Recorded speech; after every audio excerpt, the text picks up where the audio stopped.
الحمد لله رب العالمين والعاقبة للمتقين أشهد أن لا إله إلا الله وحده لا شريك له وأشهد أن محمدا عبده ورسوله أما بعد. عن ابن مسعود رضي الله عنه أن رسول الله صلى الله عليه وسلم قال: ما من نبي بعثه الله في أمته قبل إلا كان له من أمته حواريون وأصحاب يأخذون بسنته ويقتدون بأمره ثم إنها تخلف من بعدهم خلوف يقولون ما لا يفعلون ويفعلون ما يؤمرون فمن جاهداهم بيده فهو مؤمن ومن جاهداهم بقلبه فهو مؤمن ومن جاهداهم بلسانه فهو مؤمن وليس وراء ذلك من الإيمان حبة خردل. رواہ مسلم فی کتاب الایمان. ناظرین، ایک روایت ہے جسے ابن مسعود رضی اللہ تعالی عنہ صحابی رسول سے روایت کو نقل کرتے ہیں. امام مسلم رحمہ اللہ اپنی کتاب الایمان کے اندر نقل کرتے ہیں، کہتے ہیں کہ ابن مسعود رضی اللہ تعالی عنہ نے ارشاد فرمایا کہ رسول اللہ صلی اللہ علیہ وسلم نے بیان کیا: مجھ سے پہلے اللہ نے جو نبی بھی بھیجا اس امت میں سے حواری اور ساتھی ہوتے جو اس کے سنت پر عمل اور اس کے حکم کی اقتداء کرتے. پھر ان کے بعد ایسے ناخلف لوگ پیدا ہوئے جو ایسی باتیں کہتے جو کرتے نہیں تھے، وہ کرتے وہ کام تھے جن کا انہیں حکم نہیں دیا جاتا تھا.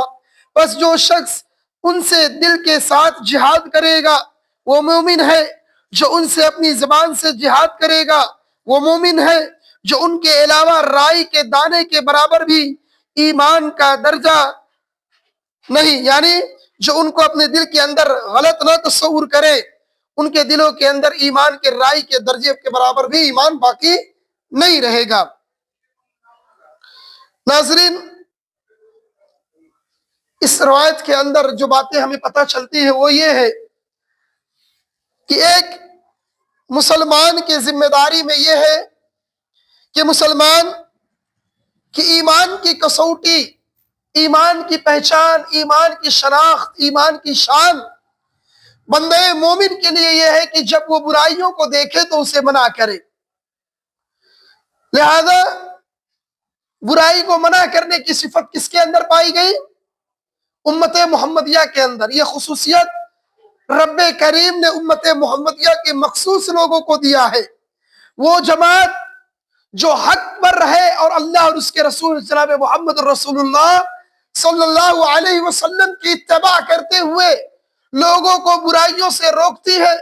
لوگوں کو بھلائیوں کی دعوت دیتی ہے، وہ جماعت ہے جو اللہ اور اس کے رسول کی اتباع کرنے والی جماعت ہے.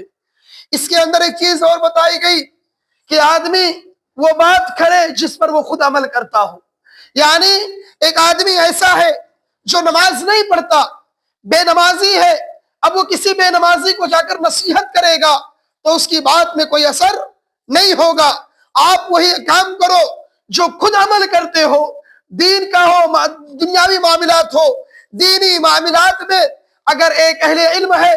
ایک عالم دین ہے، اگر وہ لوگوں کو نصیحت کرتا ہے، لوگوں کو اچھی بات سمجھاتا ہے، لوگوں کو صحیح دعوت دیتا ہے، لیکن خود عمل نہیں کرتا تو اس کی دعوت کا کوئی اثر لوگوں کے اوپر نہیں پڑتا ہے. آپ وہی عمل کرو. ایک عالم ہے گٹکا کھا رہا ہے، ایک عالم ہے بے فالتو باتیں کرتا ہے، ایک عالم ہے گناہوں کا ارتکاب کر رہا ہے اور اسٹیج پر کھڑا ہو کر وہ گٹکے کی حرمت کو بیان کرے، بے حیائی کا بیان کرے، وہ کام بیان کرے جو وہ خود کرتا ہے اور لوگوں کو منع کرتا ہے، تو ایسے عالم کی بات نہیں مانی جائے گی. اس میں صرف عالم ہی نہیں بلکہ امت کا ہر وہ شخص داخل ہے جو لوگوں کو دعوت کا کام دے سکتا ہے، لیکن اگر وہ پہلے عمل نہیں کرتا تو اس کے بعد میں کوئی وزنائی باقی نہیں رہے گی. لہذا ناظرین، اپنے اندر وزن باقی کرنے کے لیے اپنی زبان میں مٹھاس پیدا کرو، اپنے آپ کو ایک عامل بنو، عمل کرنے والے بنو. جب تم اس کسوٹی پر پورے اتر جاؤ گے تو اللہ کے نبی صلی اللہ علیہ وسلم نے کہا سب سے بڑی جہاد یہ ہے کہ آدمی اپنے برائیوں کو دیکھے تو اپنے ہاتھ سے روکے، یہ بھی ایک جہاد ہے۔ جہاد صرف یہ نہیں ہے کہ تم تلوار لے کر معاشرے اور سماج کے اندر نکل جاؤ، جہاد یہ نہیں ہے کہ تم مسلمانوں کو اکساؤ، مسلمانوں کے خلاف دوسرے قوم کے نفرتوں کو پھیلاؤ، بلکہ آج کے وقت میں حالات کے اعتبار سے جہاد یہ ہے کہ آدمی اپنے گناہوں کو چھوڑ دے، آدمی اپنے برائیوں کو چھوڑ دے۔ آدمی بے نمازی ہے، اس چیز کو ترک کر کے نمازی بن جائے، یہ سب سے بڑا جہاد ہے۔ لہذا ناظرین، جہاد یہ بھی ہے کہ آدمی برائیوں کا سیزن چل رہا ہے، معاشرے اور سماج کے اندر چاروں طرف برائیاں ہیں، ایک آدمی کی ذمہ داری بنتی ہے، ایک جہاد کی بنتا ہے کہ آدمی اپنے ہاتھوں سے اسے روکے، اسے منع کرے، اپنی زبان سے اسے منع کرے، اپنے دل کے اندر اسے برا تصور کرے۔ اگر یہ تینوں صفت ختم ہو جاتی ہے تو آدمی ایمان کا سب سے کمتر درجہ جو ہے وہ یہ ہے کہ آدمی اسے دل میں برا تصور کرے، مطلب یہ اگر اسے برا نہیں لگتا ہے تو اس کا ایمان جو سب سے کمتر ہے آدمی اس سے بھی محروم ہو جاتا ہے۔ لہذا ناظرین، درس کا خلاصہ کلام یہ ہے کہ آپ اپنی زبان سے، آپ اپنے ہاتھ سے، آپ اپنے دلوں کے اندر برائیوں کو برا تصور کریں، غلط کو غلط بولے، ناجائز کو ناجائز بولے، یہی اصل ایمان ہے۔ یہ اگر ختم ہو گیا تو ہمارا ایمان خطرے میں آ جائے گا، اور جب ہمارا ایمان خطرے میں آئے گا تو ایک بات یاد رکھنا، اگر پورے قوم کے لوگ برائیوں کو برا کہنا چھوڑ دیں گے تو رب کا عذاب آ جائے گا، اللہ کا عذاب آ جائے گا۔ لہذا اگر چاہتے ہو کہ رب کی رحمتیں تم پر برستی رہے تو تم بدعات کو مٹاؤ، خرافات کو مٹاؤ، شرک کو مٹاؤ، انحراف کو مٹاؤ، اور جو جتنی برائیاں پائی جاتی ہیں جس کا علم رب نے آپ کو دے دیا،